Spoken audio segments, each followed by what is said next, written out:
Nói chọc con mình chui cho con. Tạ từng vợ mà chán. Học đi.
Thơ rụng còn một chật mạng nhảy nhảy.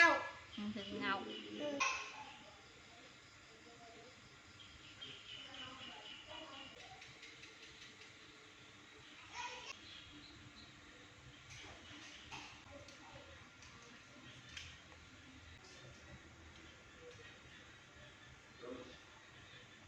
Liêu sao đấy? Ở Nam mùa. Sao mà? Em cái ông tay kia năng anh. Em thấy lên là xong này. Chơi vào mới tại thơ cọc này.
Hãy subscribe cho kênh Ghiền Mì Gõ để không bỏ lỡ